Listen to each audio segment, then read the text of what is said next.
el PRD está cerrando una época, después de varias etapas, está cerrando una época y está intentando abrir una nueva. Esta época de 30 años tuvo varias etapas. La etapa de la construcción del PRD en 1989, convocado por el ingeniero Cuauhtémoc Cárdenas, la etapa de la lucha contra el gobierno salinista, del 89 al 94, la etapa de las reformas del 94 al 2000, los primeros triunfos electorales en municipios y estados, el triunfo del ingeniero Cárdenas en la Ciudad de México, la tercera campaña en el 2000 del ingeniero, el segundo gobierno del PRD con Andrés Manuel en la capital de la República, y luego la etapa de la primera campaña de Andrés y la segunda en el 6 y en el 12 ya de este siglo, el crecimiento exponencial del PRD en gobiernos estatales y municipales, pero también el inicio de la fractura a partir del 2008-2009, con diferencias profundas entre la dirigencia del PRD y su principal dirigente López Obrador, y luego la ruptura en el 2012, cuando en octubre del 2012 López Obrador decide renunciar al PRD y formar su propio movimiento primero y luego su propio partido. Y ahora la paradoja que vive el PRD de haber sido el constructor durante 30 años de la transición democrática en México, las enormes aportaciones que el PRD hizo desde el Congreso, desde las reformas, desde las calles, para agrupar a un electorado muy importante en el país, y sin embargo no ser parte del gobierno que ganó la elección presidencial en julio del año pasado. Ese es sintéticamente la historia del PRD, y tiene razón, pasamos por un momento difícil de disminución del caudal electoral, de liderazgos, de militancia incluso, y ahora estamos en un proceso difícil, complejo, como toda la oposición, por cierto, de ver cómo se cierra este capítulo y cómo se inicia una nueva etapa.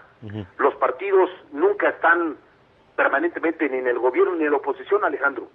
Van al gobierno, regresan a la oposición, se reconstruyen, vuelven a crecer, disminuyen su caudal electoral.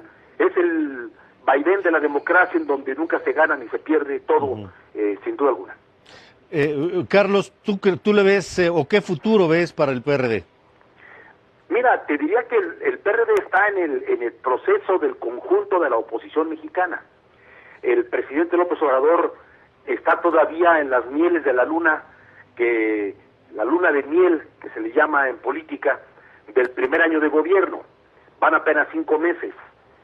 Falta ver de aquí a diciembre cuál es el real alcance del peso del presidente López Obrador después de un primer año, pero la oposición está en un proceso de reconstrucción.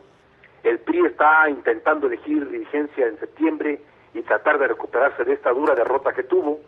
El PAN está lentamente reconstruyéndose también en las cámaras del Congreso desde sus gobiernos estatales, y el PRD tiene frente a sí una decisión no menor: mantenerse como PRD con emblema, con nombre, con el mismo programa, con los mismos liderazgos, tratando de reconstruirse solo, o da un paso audaz, no sencillo, de reencontrarse con otros personajes de la vida pública de México y con otras fuerzas para construir algo nuevo y diferente al PRD, en donde el PRD pueda aportar su trayectoria de 30 años, su registro electoral, sus cuadros políticos, pero reencontrándose con otros personajes. Es un debate que ya tiene varios meses al interior del PRD y que de aquí a octubre, noviembre tendremos que resolver una vez que haya la elección interna de dirigentes y que se renueve el padrón de perredistas que en este momento está caminando. Entonces, ¿sí tú le ves futuro? Es decir, ¿sí va a llegar a los 35 el PRD? Yo creo que sí. Mira, te voy a poner un ejemplo muy claro de lo que pasa con los partidos. El Partido Socialista Obrero Español, 14 años en el gobierno de Felipe González, luego pierden la elección frente a la derecha del Partido Popular, regresan con Zapatero al gobierno, se van a la oposición otra vez, y ahora con Sánchez retoman, después de una crisis de varios años, de confrontaciones internas, de descalificaciones, de lucha por la dirigencia, que los mantuvo marginados y casi lanzados al tercer lugar de la preferencia electoral en España, y ahora renovados con alianzas, con nuevos liderazgos, son el primer partido votado en España, quien está llamado a ser gobierno en unos días más.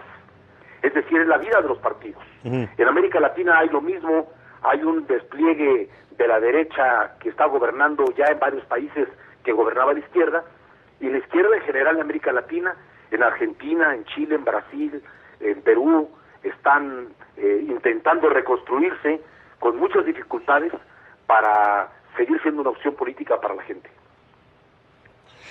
Carlos, ¿qué es lo que no se debe volver a permitir el PRD? Varias cosas, Alejandro. Ayer el gobernador Silvano Aureoles, con mucha valentía, planteó una visión autocrítica, porque si no se es autocrítico, se podrían seguir cometiendo los mismos errores. Cometimos errores graves, sin duda alguna. El primero de ellos, o el último de ellos, diría yo, empezaría por lo último, es haber pactado la alianza con el Partido Acción Nacional en 2018, en condiciones muy desfavorables, en una campaña muy catastrófica, que nos llevó a quedar reducidos al 5.5% de la votación, y por primera vez en nuestra historia de 30 años no tuvimos candidato presidencial propio, y por lo tanto no hubo una motivación para el electorado perredista de votar por el PRD cuando tenían a López Obrador enfrente con Morena. Pero antes de eso hubo errores de otra naturaleza. Primero, nuestro arribo al gobierno en la Ciudad de México, en varios estados y los municipios, hizo que priorizáramos la disputa por los cargos y las posiciones y abandonáramos en una gran medida a nuestra base militante, nuestras luchas históricas, el contacto con la gente. Segundo, nos pegó la corrupción en gobiernos perredistas. Eso es absolutamente cierto, hay que reconocerlo. Nos ganó la tentación en muchos gobiernos que al no tener vigilancia partidaria terminaron corroídos por la corrupción. Y tercero, que fuimos un partido que creyó que solo con las reformas podría sacar adelante o contribuir a que saliera adelante México, y no calculó que las reformas con las que contribuyó, particularmente con el gobierno de Peña Nieto, iban a terminar en un desastre por los altísimos niveles de corrupción y de ineficiencia que el gobierno de Peña Nieto tuvo y con el que terminó. Y fuimos arrastrados por esa participación que tuvimos en la definición de reformas que pretendían sacar a México del atraso y del estancamiento, y que sin embargo terminaron fracasadas. Son errores que se han cometido, que ahora hay que reconocer, y finalmente uno que a mí lo viví en carne propia y sé lo complejo que es, el de que las corrientes de opinión internas del PRD, siendo una organización estatutaria, terminaron convertidas en grupos de presión que atraparon la dirección del partido en todos los niveles, que lo sujetaron, que lo encapsularon y que evitaron que hubiera una vida democrática interna del PRD. Esto hay que corregirlo, esto hay que desecharlo, renovarse, y espero que el PRD tenga capacidad para seguir aportando más elementos a México, como los ha aportado sin duda alguna durante 30 años, Alejandro. Y también ha habido muchas traiciones, ¿no? El PRD, en el PRD. Mira, cuando un partido crece como creció el PRD, es como un ferrocarril en el que se empiezan a subir todo mundo, porque es el ferrocarril de moda. Ahorita el ferrocarril de moda se llama Morena, pero yo diría ni siquiera un ferrocarril, es un gigantesco carro de basura que va pasando esquina por esquina recogiendo todo lo que encuentra a su paso, y después se da cuenta de que tiene cosas muy valiosas, cuadros muy destacados, gente muy patriota y gente muy destacada, que tiene gente muy mediocre y que tiene un conjunto de pillos que se subieron al carro de Morena solo porque es el partido de moda y porque iba a ganar. Y hoy nos damos cuenta que este partido tiene contradicciones terribles, porque recogió salinistas, echeverristas, gente del PRI, del PAN, de todos los sectores, sin ninguna identidad ideológica, y hoy Morena es un movimiento contradictorio entre sí, cuyo único cemento es que tienen al presidente de la República. Lo mismo pasó con el PRD. Morena va por el mismo camino de los peores errores que el PRD cometió. Y claro, hay personajes que les gusta vestirse con el ropaje del momento, con un altísimo grado de oportunismo, que lo vimos siempre en un gobierno que otro. Te pongo solamente un ejemplo: el presidente de la Cámara de Diputados, el diputado Muñoz Ledo, que ha servido a todos los presidentes de la historia, desde desde Gustavo Díaz Ordaz hasta López Obrador. Fíjate más que capacidad de adaptación, y así muchos más.